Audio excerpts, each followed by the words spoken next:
Transport और इतलात शर्जील मेमन ने peoples bus service के रूट्स में मजीद इजाफे का ऐलान कर दिया। बस मेट्रोपोल से 3 तलवार और 2 तलवार अब्दुल्ला शाह गाजी अंडरपास तक चलाने का फैसला किया गया है। आपको बता रहे हैं सी व्यू रोड निशाने पाकिस्तान से क्लॉक टावर होटल तक आजमाइशी बस चलाई जाएंगी। तफसीलात जानते हैं अपने नुमाइंदे आज़ाद नोहरियों से। आज़ाद, आगाह कीजिएगा, नए रूट पर बसें कब तक चलाई जाएंगी? बिल्कुल, सरकार ने ईद के बाद जो है दूसरे मरहले में कराची शहर के मुख्तलिफ रूट पर जो है बस चलाने का फैसला कर लिया है। इस हवाले से सूबाई वज़ीर ट्रांसपोर्ट शर्जील मेमन ने अमल की तस्दीक के टूर के जरिए कि उनकी जानब से जो है कराची शहर के मेट्रोपोल से 3 तलवार 2 तलवार अब्दुल्ला शाह गाजी पाकिस्तान चौक तक जो है बस सर्विस चलाई जाएगी। ये बस मनसूबा जो इस वक्त जारी है, इस मनसूबे में तोसी कर दी गई है और तोसी के तहत इन रूट पर बस सर्विस जो चलाई जाएगी। इसका बाज़ाब्ते तौर पर आगाज ईद के बाद किया जाएगा। इस हवाले से जो मजीद जो बसेज इस वक्त कराची पहुंच चुके हैं उन बसेज को इस रूट पर चलाने का फैसला कर लिया गया है। जी, अब आपका बताएं, कराची के मुख्तलिफ इलाकों में कहीं पर तेज तो कहीं पर हल्की बारिश का सिलसिला जारी है। बारिश से एक तरफ जहां गर्मी का जोर टूट गया तो वहीं पर फूल भी खिल उठे। मजीद तफला जानने के लिए बात करेंगे हमारे नुमाइंदे मुमताज जमाली से। जी मुमताज, आगाह कीजिए। इस वक्त मैं मौजूद हूँ सिंध हाई कोर्ट कराची में गुज़िश्ता 3 रोज़ से कहीं पर हल्की और कहीं पर तेज़ मूसलाधार बरसात का सिलसिला इस शहर में जारी है। जहां बारिशों से गर्मी का ज़ोर टूट गया है, वहीं पर फूल भी जो हैं निखर गए हैं। शदीद गर्मी के बायस वो मुरझा गए थे।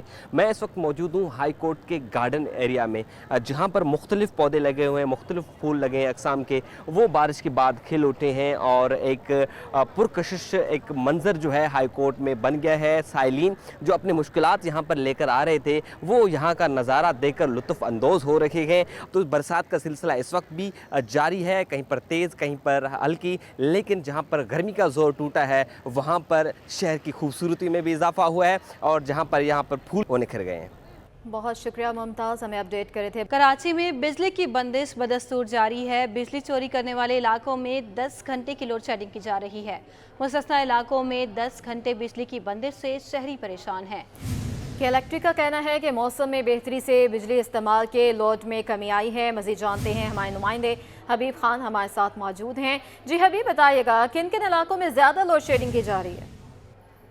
बिल्कुल, देखें कि इलेक्ट्रिक की जानिब से इस वक्त जो है बताया जा रहा है कि जो हाई लॉसेज एरिया से जहाँ पे गुज़िश्ता दिनों में हम देख रहे थे कि 14 से 15 घंटे तक की जो है वो लोड शेडिंग की जा रही थी, एलानिया और गैर एलानिया। इस वक्त शहर में जो हालिया मानसून का सिस्टम जारी है उसके बायस कराची का मौसम जो है वो खुशगवार हुआ है, जिसके बाद बिजली के इस्तेमाल के लोड में भी जो है वो कमी आई है। और उसको मद्देनजर रखते हुए कि इलेक्ट्रिक की जानिब से लोड शेडिंग के दौरानिए में भी जो है वो खासी हद तक देखने में आ रहा है कि कमी की गई है।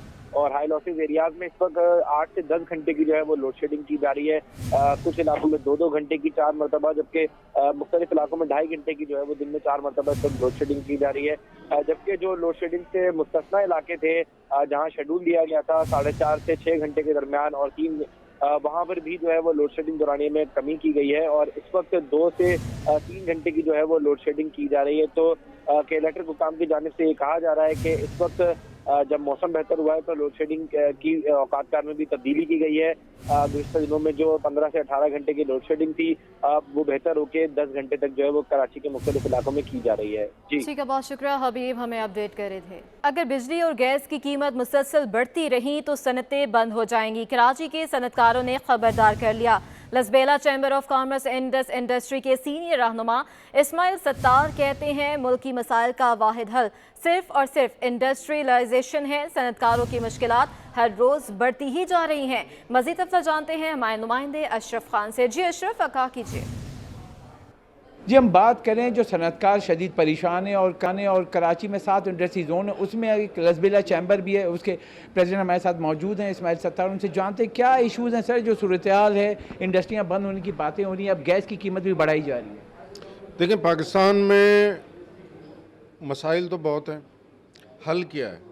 मुझसे अगर आप पूछें कि पाकिस्तान का सलूशन क्या है तो पाकिस्तान का सलूशन मैं आपको एक जुमले में कहूँगा और वो है rapid industrialisation on war footing.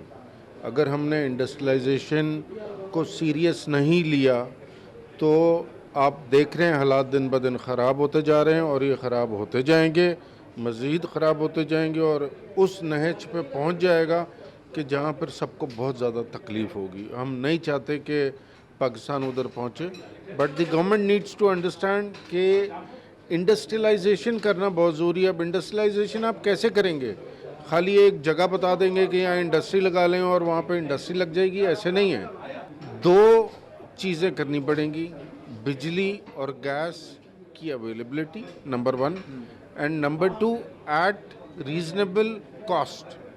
अगर आप गैस के दाम इंडस्ट्री के लिए बढ़ाते जाएंगे, बिजली के दाम इंडस्ट्री के लिए बढ़ाते जाएंगे, तो इसका मकसद ये है और इसका मतलब ये है कि आप इंडस्ट्री को बंद कर दें।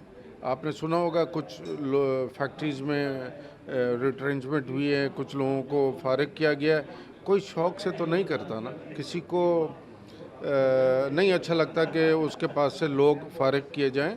अगर आप आउट ऑफ प्राइस हो जाएंगे, आपका कॉस्ट ऑफ डूइंग बिजनेस इतना ऊपर है कि आप प्राइस आउट हो जाते हैं, तो फिर आप मजबूर हो जाते हैं कि आपको उस इंडस्ट्री को बंद करना पड़ता है या कम करना पड़ता है। जी, जैसा कि आपने सुना, जो मौजूदा सूरत हाल है, इंडस्ट्रीज की बात करें तो बिजली की कीमत मुसलसल बढ़ रही है, अब गैस की कीमत में इजाफे की बात की जा रही है, उससे सनतें कैसे चलेंगी, ये सवाल उठा रहे सनत का।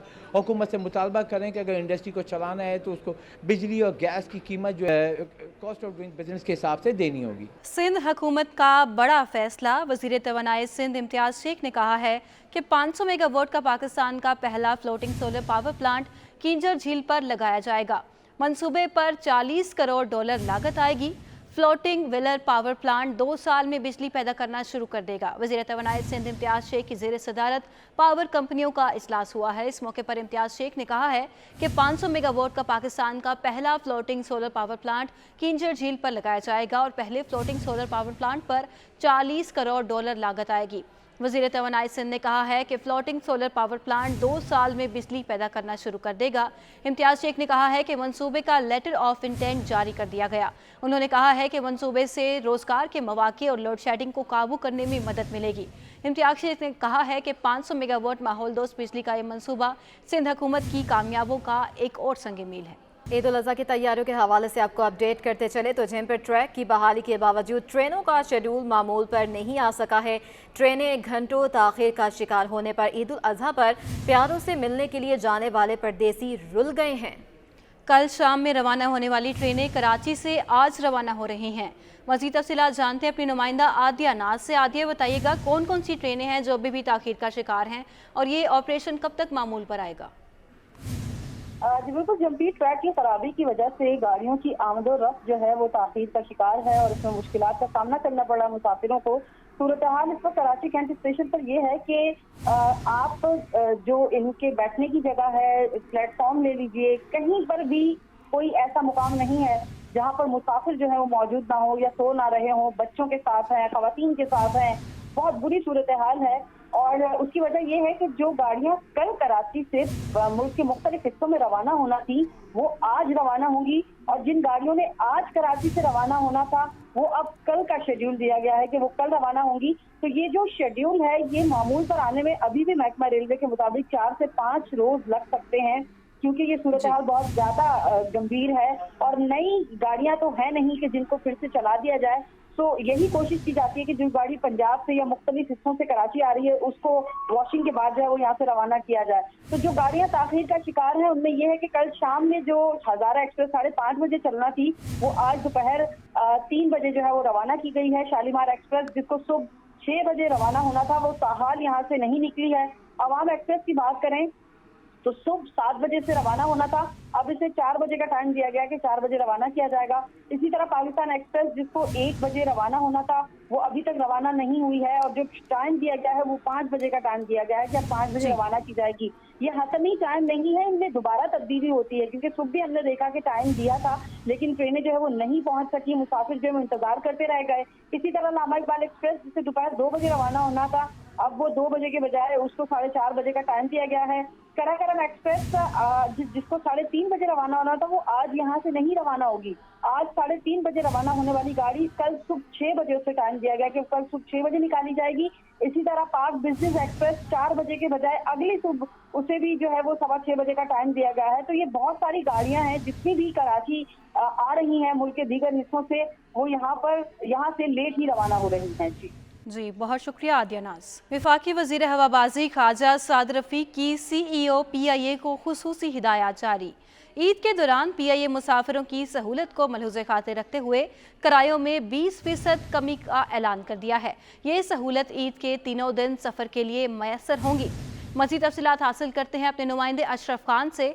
जी अशरफ, बताइएगा कि इस वक्त जहाज़ का किराया कितना है और कमी के बाद कितना हो जाएगा? जी, देखा जाए ईद पर अंदरूनी मुल्क सफर करने वाले यानी PIA के जो मुसाफिर हैं उनके लिए खुशखबरी है। वफाकी वजीर हवाबाजी की जानिब से जो है बड़ा ऐलान किया गया है, बड़ा रिलीफ दे दिया गया है। वफाकी वजीर हवाबाजी ख्वाजा साद रफीक ने CEO PIA को उनकी हिदायत की है, जिसमें कहा है कि जो ईद के दौरान PIA के मुसाफिरों को सहूलत के लिए जो है किराए में 20% कमी कर दी जाए।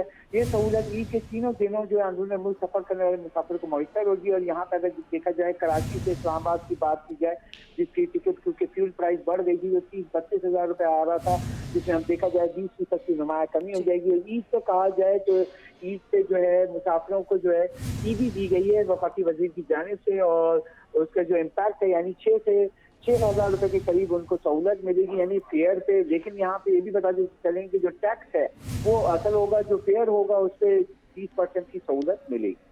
जी, बहुत शुक्रिया अशरफ खान। ईद उल अज़हा की वजह से शहर कायद में चारे का कारोबार चमक उठा है। चारे की कीमतों में भी 40% तक इजाफा हो गया है।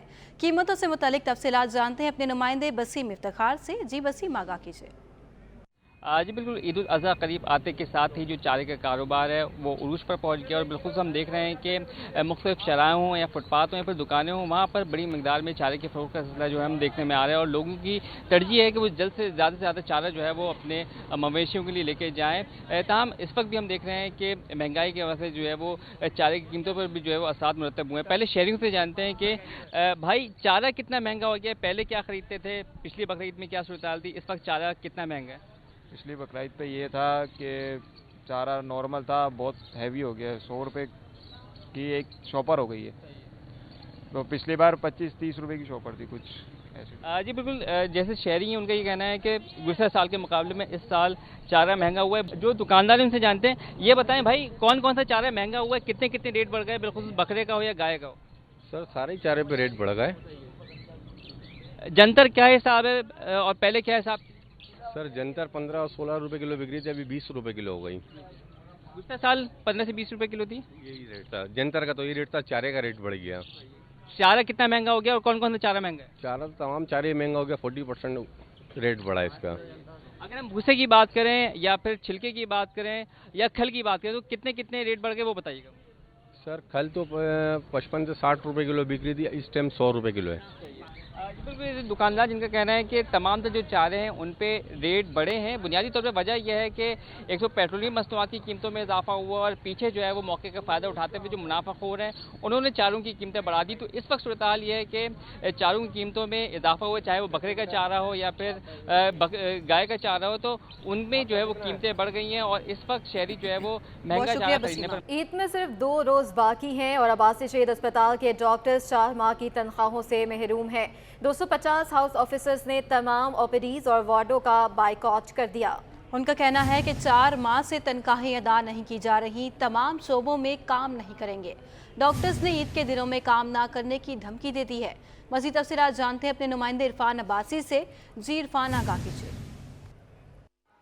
जी बिल्कुल, बल्दिया कराची का सबसे बड़ा अस्पताल है अब्बासी शहीद हॉस्पिटल। लेकिन अमूमन देखने में आता है कि कभी डॉक्टर सराह पे एहतजाज होते हैं तो कभी नर्सिंग की जानिब से एहतजाज किया जा रहा है। और ये तमाम के तमाम लोग KMC बिल्डिंग के ऊपर पहुंचे होते हैं, लेकिन वहाँ ना तो एडमिनिस्ट्रेटर कराची की इनसे मुलाकात होती है, ना ही जो भी मुताल्लिका लोग हैं उनसे मुलाकात कराई जाती है। आज भी 250 के करीब डॉक्टर जो हाउस ऑफिसर्स हैं वो यहाँ एहतजाजी धरना देकर बैठे हैं अब्बासी शहीद हॉस्पिटल की एडमिन जो ब्लॉक है उसके सामने। यहाँ कुछ डॉक्टर मौजूद हैं, इनसे बात करेंगे। आपकी सैलरी का इशू है, कितने माह हो गए सैलरी आप लोगों को नहीं दी जा रही है और आप लोगों को क्या बताया जाता है, वो क्या कहते हैं आपको? हम लोग को यहाँ पे काम करते हुए 4.5 महीने हो गए हैं। हमें जब भी हम सैलरी की बात करते हैं इनसे, हमें हमेशा ये एक नई डेट दे देते हैं। इन्होंने हमें 3 महीने सब्र करने का कहा था, वो 3 हमने अपना डेडिकेशन के साथ काम किया है। अब हमें तकरीबन 5 महीने होने वाले हैं। जब भी हम इनके पास जाते हैं डायरेक्टर साहब एक डेट दे देते हैं। अब हम भी डेट ले लेके थक गए, इसलिए हम प्रोटेस्ट पे बैठे हैं। लेकिन इस प्रोटेस्ट में कोई पेशेंट कॉम्प्रोमाइज़ नहीं हो रहा। हम सिर्फ अपने हक के लिए आवाज़ उठा रहे हैं। OPD भी आज चल रही है, ER भी चल रहा है और ऑपरेशन थिएटर में भी ऑपरेशन हो रहे हैं। बिल्कुल KMC का बहुत बुरा हाल है। ये तमाम वो डॉक्टर हैं कि जिनको मरीज़ों का इलाज करने के बजाय ये यहाँ पर एहतजाजी धरना देकर बैठे, और साथ ही जो यहाँ बैठे हुए डॉक्टर्स हैं उनका कहना है कि जब तक इनके मुतालबात तस्लीम नहीं किए जाते उस वक्त तक इनका ये एहतजाजी धरना दिया जाएगा। उसके अलावा ये डॉक्टर इन्होंने हाथों में बैनर उठा रखे हैं जिनके ऊपर मुख्तलिफ जो नारे हैं वो दर्ज हैं, और यही मुतालबा किया जा रहा है कि बहुत शुक्रिया इरफान अब्बासी। शहरी कायद में Karachi tape ball cricket tournament 16 जुलाई से शुरू होगा। इवेंट में 8 टीमें हिस्सा लेंगी। मजीद बता रहे हैं हमारे नुमाइंदे जावेद इकबाल। जी जावेद। जी, Karachi tape ball premier league cricket tournament होने जा रहा है और इस हवाले से हमारे साथ टूर्नामेंट के जो GM मार्केटिंग के CEO मुस्तफ़ा जिलानी मौजूद, हमसे बात करेंगे। क्या आप समझते हैं कितना हौसला अफजा होगा ये इवेंट पाकिस्तान में टेप बॉल और क्रिकेट के फ़रोग़ के लिए? सर, सबसे पहले तो मैं मुबारकबाद दूंगा KTPL सीज़न 2 को, और हमारे यंगस्टर्स के लिए सबसे अच्छा ये प्लेटफॉर्म है इस वक्त इस सूरत हाल के अंदर। सबसे ख़ासियत ये है कि आपको एक ऐसा प्लेटफॉर्म मिलने जा रहा है जहाँ पे हमारे जितने भी यंगस्टर्स हैं जिनको किसी जगह पे कोई खेलने की जगह कोई ऐसी चीज़ नहीं मिल पाती थी, आज आपको ये प्लेटफॉर्म दिया गया। वो भी एक ऐसा टेप बॉल जो टेप बॉल की पाकिस्तान की तारीख के अंदर, बल्कि इंटरनेशनल लेवल पे मैं बोलूँगा कि इसकी तारीख के अंदर टेप बॉल जैसा मैं जो इंटरनेशनल लेवल को कवर करने के लिए जा रहा है। तो मैं अपने यंगस्टर को यही मशवरा दूंगा कि वो यहाँ पर आएँ और अपना पार्टिसिपेट करें और इसका हौसला अफजाई भी करें और अपने आगे के फ्यूचर को ब्राइट करें, क्योंकि हमें इस सीज़न 1 को देखने के बाद जो हमने सीज़न 2 के साथ पार्टिसिपेट करने का वो किया है, सिर्फ इसी वजह से कि ये आगे इसका फ्यूचर बहुत अच्छा है। जिलानी साहब, सुना आपने जिलानी साहब बता रहे थे कि इवेंट में बड़ी जान है, बड़ी कशिश है और नए लड़कों को मौका मिल रहा है, अपॉर्चुनिटी है। सीज़न 1 कामयाब रहा था, उम्मीद की जा रही सीज़न 2 भी वैसे ही सक्सेसफुल जाएगा।